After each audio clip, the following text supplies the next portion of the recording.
Hi guys! Magandang umaga! Welcome back po dito sa Gandara sa your channel for Showbiz Update.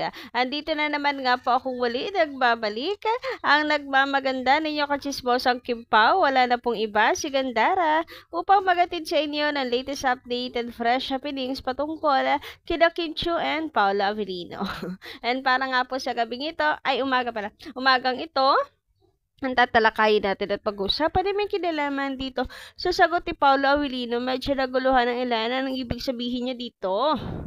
So, pag-usapan natin yan at talakayin. Siguro may kinalaman din sa mga blessings na nangyayari ngayon sa buhay nila na overwhelmed si Paula Avellino. First time din kasi nga na nangyayari sa kanya to lalo na yung fandom, effort ng fandoms. Di ba nakaka-overwhelm naman talaga?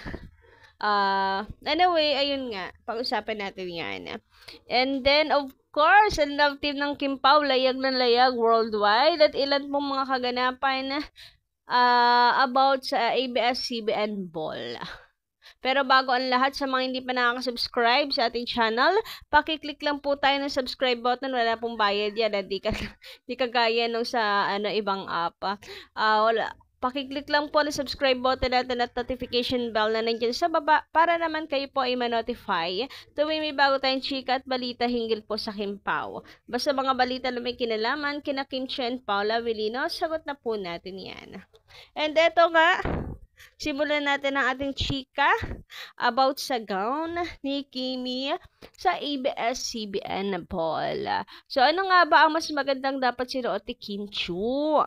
Yung sa ABS-CBN, yung color gold or yung color black niya sa kanyang pictorial. So, sabi dito, from Madam Helena Santos, shoutout po sa inyo. May kanya-kanya naman tayong opinion, valid naman yan. Sabi niya dito, mabuti pa, iyan na lang ang inirampa niya, black gown, para hindi masyadong kita ang katawan niya. Ang gusto ni Paulo, simple lang ang suot ni Kim. Maski naman simple ang suot, komportable, napakaganda niya talaga. Kaya pala, matamlay si Paulo. Matamlay? Hindi naman po matamlay si Paulo. Tingnan yung picture dito ni Pao, isa. Very, ngiti kung ngiti.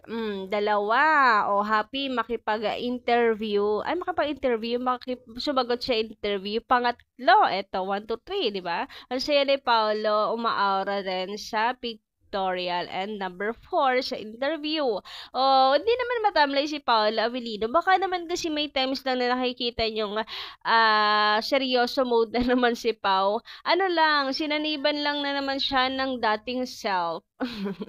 Yes. Paano ba kayo? Nakita nyo lang na ngayon si Paolo, very happy.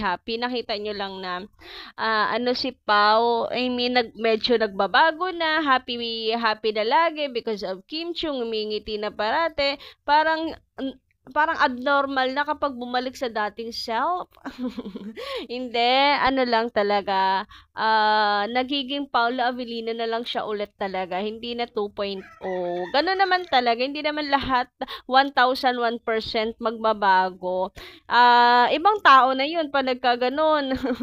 Ibang tao na siya pagka talaga 1,100% ng pagkatao mo na bago na. Ibang katauhan na yan, din na yun si Paula Avellino. About naman sa gown, ayan, pinagsama ko na po yung gold gown niya and black gown. Kayo nang bahalang humusga. For me, slayable naman parehas. Slay na slay si Kimi. Para mas matangkad lang siya tingnan dyan sa color black. Siguro dahil meron pang pasobra sa likod, medyo mahaba talaga yung gown. Pero pak na pak pa rin naman si Kimi sa suot niya. Bongga pa din naman. Medyo siguro may pagka-conservative lang tayo as a fan. But bagay na bagay pa rin kay Kimi. Caring niya. Nadala niya yung gown na super head turner nga eh. So, ayan, kayo anong sa inyo? Anyway, sabi naman dito ni Madam Antoinette, magandang umaga din sa inyo. Simple but elegant ang gown ni Kimi. No trying hard to impress. Hope Pao has his eyes only for Chinita Princess. Maraming young and pretty but Kimi is one in a million. Totoo yan, marami talaga magaganda rin. Pero si Pao kasi hindi siya sa ganda na in love. Yes, na-attract sa simula, pero personality pa rin talaga. Lagi namang ganun, di ba? Even Alden Richards, pagdating sa itsura, talaga ma-attract ka. Maganda. Pero pagkasama mo na, halimbawa, you're trying to make a connection, now off ka na pagdating po sa sa ugali. Yes, hindi always sa itsura yan. Kaya hindi matutok sa si Pao. About sa kung kayo po ay nangangamba lang dahil maraming maganda, ako hindi. Kahit pa siguro may mag-flirt kay Paolo Avellino, baka allergy pa si Paolo sa kanila.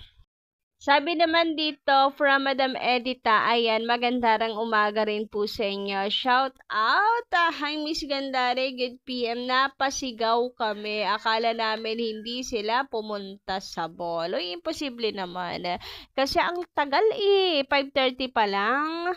Nanonood na kami. Salamat naman dumating ang Kim Pao. Naku, napatalon agad kami. Napawaw. Pag nakita namin na nagpunta sila, akala namin wala si Pao. Kasi 'di ba, may sakit si Pao. Hindi naman po OA yung sakit ni Pao, parang lang, sore throat, ganun. So, sabi pa dito, pero salamat naman, nandyan ang Kim Pao. Ang ganda ni Kimi. Then, ang gwapo naman ni Pao Pao. OMG. Sabi, OMG. Bagay na bagay. At sila na talaga. Love it! At talbog ang lahat. Tinadhana sila, then happy kami Gandara. Sobra. Napaka-sweet nila. Sana all. Wish namin sila na forever. I pray namin ang Kim Pao, God bless. So, yeah, talaga namang lahat naman ata same reactions nung dumating na ang Kim Pao. Eto na sila! Napapairit talaga. Tapos, magkasama pa, naka-angkla si Kim Chiu sa kanya. Ay, di ba bongga? Kasi naman talaga, sobrang nakakataba ng puso makita ang Kim Pao magkasama, magka-partner, magka-date sa ABS-CBN Ball. Ganun talaga. Undeniable naman kasi talaga yung kilig, yung chemistry ng dalawa. And speaking of chemistry, mga ka-Kim Pao, eto na nga, si Kim and Paolo, ang Kim Pao layag na layag worldwide. So, grabe, ang daming mga comments dito. So, magbabasa tayo ng ilan. Medyo maliit na kasi ito kaya may hirapan akong magbasa. Ilan lang yung kaya lang natin. So, by only one love team so far, sinuportahan ko ang Kim Pao for me. Walang katulad from France. Full support kami sa Kim Pao dito sa US. And yes, ayun, di ko na mabasa guys. Sorry. Medyo maliit na kasi talaga yung sulat. So, basta layag na layag ang Kim Pao worldwide. Ang dami pong sumusuporta ng mga ka-Kim Pao natin sa labas ng bansa. Grabe, thank you so much sa pagmamahal. Ramdam na ramdam po talaga ang pagmamahal ng Kim Pao Lancha mapalabas ng ating bansa. Worldwide talaga ang fandom nila Kim and Paolo. Huy, parang wala po nilalabas ulit na kinita ng My Love Will Make You Disappear. Well, since tapos na po ngayon ang ABS-CBN Ball, balik na naman ulit tayo sa My Love Will Make You Disappear para suportahan ulit ito, guys. Ayan, always tutok lang para suportahan ang Kim Pao. Sa kanilang movie, still showing pa rin po ito.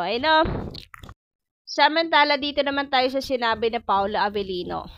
Sabi niya dito, nagpapasalamat siya sa lahat ng mga sumali po sa Ask Pau. Sa mga hindi pa nakakapanood ng My Love Will Make You Disappear, second week na namin sa Sinehan Kita Kids. Surprise na lang kung kailan daw po magla-live sa KPC Discord, Kim Pao Community Discord. Surprise na lang daw. So, kailangan natin mag-abang parati din sa Discord. May aabangan din pala tayo. Live naman. Hoy, nakakatuwa naman. Sana dalawa sila ni Kim Chuno magkasama pa nag-live po sila sa Discord. Ayan, nakakakilig for sure. Anyway, eto tayo sa sinabi ni Paulo, sagot niya na to slow down. Doon sa tanong sa kanya na kung ano yung priority niya these days. Priority niya is to slow down. Medyo nakakalito anong ibig sabihin niya rito. Slow down tungkol saan? Kaya ba yung mga sagot niya is doon sa settling down, undecided pa, sa couple, tandem lang, mga ganyan. Slow down tungkol doon. Slow down sa pag-amin, hindi pa pwede. Yan, slow down muna. Siguro nasabihan ni Kim Chiu na wag muna ngayon. Kaya natututo si Paulo. Diba, parang G ng mga nakaraan si Paulo, diba? Parang G umamin. So, nasabihan ba ni Kim Chiu na slow down lang, hinahinay lang, ganyan. Yun medyo nagtataka yung mga fans ng ibig sabihin niya doon. Parang kinakain niya rin yung sinasabi niya na nakita na niya ang lahat ng dapat niyang makita, which is si Kim Chu, na tumarap siya kay Kim, parang ganun, sineseryoso kasi yun ang ilang mga fans na parang nakita na niya yung forever niya, ganun. Tapos yung, ano pa nga yung nabasa ko? Yung ngayon lang ulit siya nakaramdam ng pagmamahal, mga ganon. Kasi, parang nga si Pau, parang Gina G sa pagmamahal. Gina G umamin. Gina G sa kanyang feelings. Pero ngayon is to slow down muna. Siguro, na-realize din yan na parang, this is not the right time, etc. And then, pwede rin naman pong sa work, ang dami masyadong blessings na o-overwhelm si Paula Avelino kasi first time nga niya ito na maranasan. Di tayo sure, pero maganda yun sa lahat ng bagay in general naman po to slow down, hindi ba?